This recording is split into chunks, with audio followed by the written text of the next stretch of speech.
ये कुंडलिनी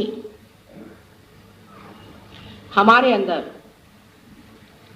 परमात्मा ने बीज रूप रखी हुई है, इसको कि अंकुर कहना चाहिए। मैं बहुत संक्षिप्त में बताऊंगी आज, क्योंकि रियलाइजेशन ही मुख्य बात है और कुंडलिनी अवेकनिंग ही मुख्य बात है। लेकिन बोलते ही बोलते आपकी कुंडलिनी जागृत होती है। आप कृपया अपने हाथ ऐसे रखिए जब मैं बातचीत कर रही हूँ, इस तरह से।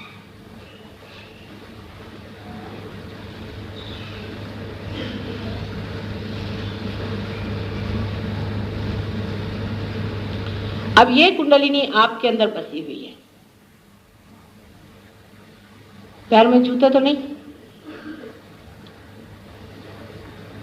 जूते उतार लीजिए, क्योंकि अर्थिंग होना चाहिए, मदर अर्थ से अर्थिंग होना चाहिए।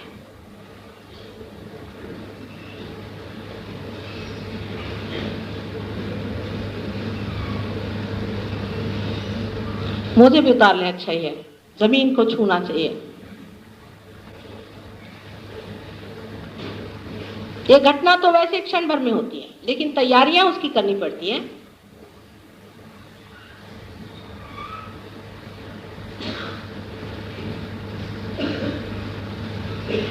आराम से जरा बैठे, थोड़ा टाइम अपने लिए दीजिए और आवाज नहीं करें, बिल्कुल भी नहीं, शांतिपूर्वक बैठे।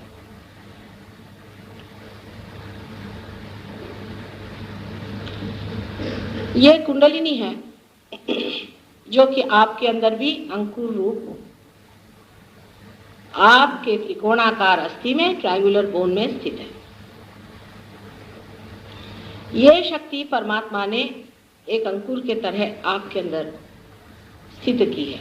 अब इसके बारे में बहुत कुछ कहा जा सकता है, लेकिन सिर्फ इतना कहूंगी कि ये आपकी माँ है और जन्म जन्मांतर तक ये आपके साथ रही है।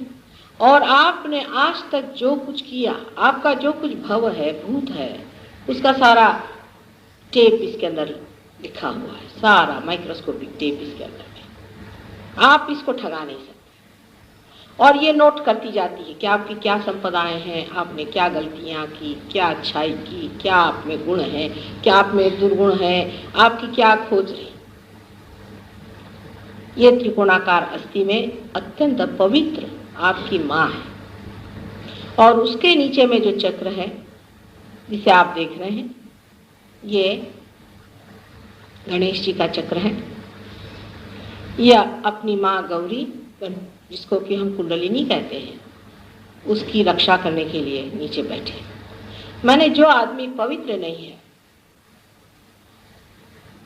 वो कुंडलिनी का कार्य नहीं कर सकते।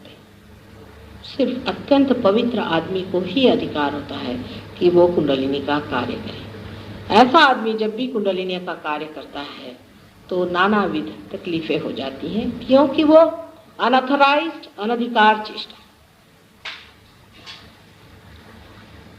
आप गणेश स्वरूप हो जाते हैं जिस वक्त में कुंडलिनी जागृत होती है। क्योंकि हाथ जब आपके मेरे और हैं तो बहता हुआ चैतन्य हाथ में से गुजर के और इन दोनों नाड़ियों में से नीचे उतरता है और जाकर गणेश को खबर देता है कि अब कुंडलिनी उठ सकती है। क्योंकि कुंडलिनी वो चैतन्य है, वो स्थिति है या वो शक्ति है जो जानती है, जो प्यार करती है, जो ऑर्गेनाइज करती है और जो आपको जन्म देती है। वो आपकी जन्मदात्री है, जिसी से आपका दूसरा जन्म हो जाता है, जिससे आप द्विज हो जाते हैं।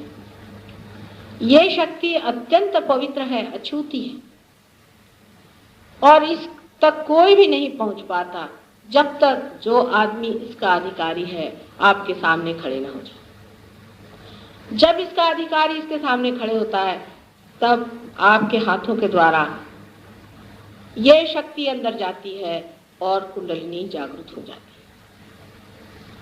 है। ये अपने आप जागृत होती है, इसके लिए कोई भी मेहनत करने से जागृत नहीं होती है, क्योंकि ये जीवंत क्रिया है।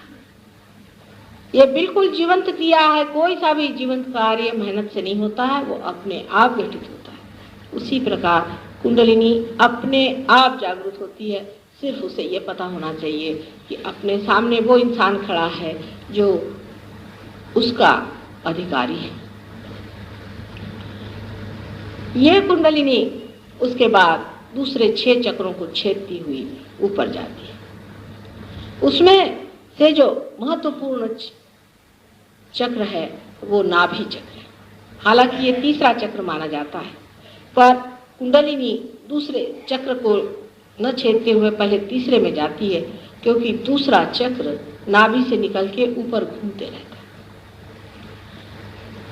दूसरे चक्र से भी शक्ति को खींचा जाता है, उसमें से चित्त को खींचा जाता है।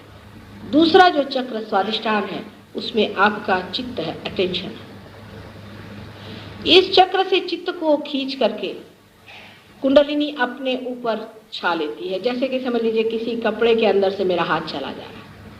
आपका जो अटेंशन है, आपको आश्चर्य होगा, आपके पेट में रहता है, आपके सर में नहीं रहता है। अटेंशन आपके पेट में रहता है, लेकिन ज्ञात अपने ब्रेन से होता है। वो किस प्रकार? वो भी स्वादिष्टान चक्र की ही वजह से। वो बाद में बताऊंगी आपको, आज तो इतना ही बताऊंगी कि जो चित्त है उसे लेते हुए कुंडलिनी ऊपर उठने लगता है। उसके बाद स्वादिष्टान चक्र जो है वो हमारे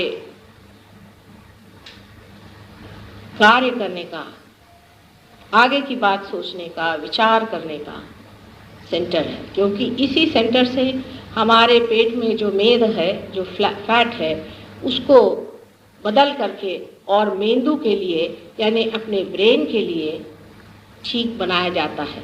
वो इसी केंद्र का काम है, इसे स्वादिष्टान चक्र कहते हैं। इस चक्र से हमारा ऑर्टिक प्लेक्सस नाम का प्लेक्सस, जो कि बाहर डॉक्टर लोग जानते हैं, वो चलता है। ये चक्र आजकल मॉडर्न लाइफ में बहुत ज़्यादा विद्यमान है, क्योंकि हम लोग बहुत ज़्यादा सोचते रहते हैं। हर समय हम लोग सोचते रहते हैं। अति सोचने की वजह से हमारे जो दूसरे काम इस चक्र से होने के होते हैं वो निग्लेक्ट हो जाते हैं, उनके तरफ हम ध्यान नहीं दे पाते।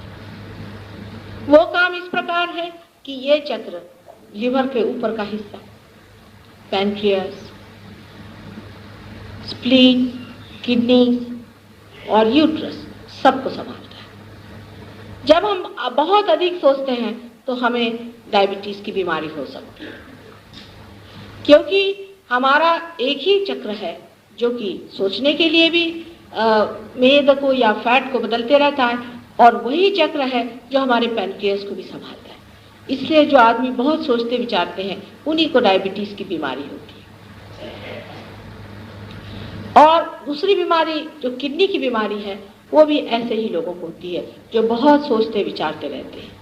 उसके और भी कारण हो सकते हैं, पर मुख्य कारण किडनी की बीमारी का अधिक सोच विचार करना है। अधिक सोच विचार करने से लिवर भी खराब हो जाता है और यूट्रस पे भी इसका बड़ा असर आ जाता है। अब आप कहेंगे कि माँ, सोच विचार कैसे रोका जाए? मनुष्य हर समय सोचते ही रहता है, उसका विचार एक क्षण भर भी नहीं रुक सकता। और अगर वो रुक जाए तो बड़ी आश्चर्य की बात है कि वो कैसे रुकता है। और आपको यही मैं दिखाऊंगी कि अभी आपके थोड़ी देर में आप एकदम देखेंगे कि आपके दिमाग में कोई भी विचार, सारे विचार एकदम शांत हो। आप अंदर देखिएगा, आपको लगेगा कोई भी विचार हमारे दिमाग में नहीं आ रहा, हम एकदम शांत। ये जब आज्ञा चक्र जो ऊपर में है, जब कुंडलिनी वहां पे लांग जाती है, तब घटित होता है। उसके बाद में नाभि चक्र जो है, ये भी बहुत ही महत्वपूर्ण है। नाभि चक्र हमारे जितना भी पाचन क्रिया वगैरह है, इस पे निर्भर होता है। नाभि चक्र हमारे धर्म को मानता है। मनुष्य का भी धर्म होता है, सिर्फ उसको स्वतंत्रता है, चाहे वो अपने धर्म में रहे या न रहे। बाकी संसार की किसी भी चीज़ में स्वतंत्रता नहीं। जैसे कि सोना है, उसका अपना धर्म है कि वो खराब नहीं होता। बिच्छू का अपना धर्म है कि वो डंक मारता है। सांप का अपना धर्म है, शेर का अपना धर्म है, वो अपने अपने स्वधर्म में बैठे रहते हैं। लेकिन मनुष्य को स्वतंत्रता परमात्मा ने दी हुई है। वो ये स्वतंत्र है, चाहे तो धर्म में रहे चाहे अधर्म में रहे। उसको चाहे बुराई जीतनी है तो बुराई को जीत ले, और चाहे तो वो अच्छाई को जीत ले। सभी सहजियों से विनती है, हमारे इस चैनल को सब्सक्राइब करके सहज को फैलाने में हमारी मदद करें। जय श्री माता जी।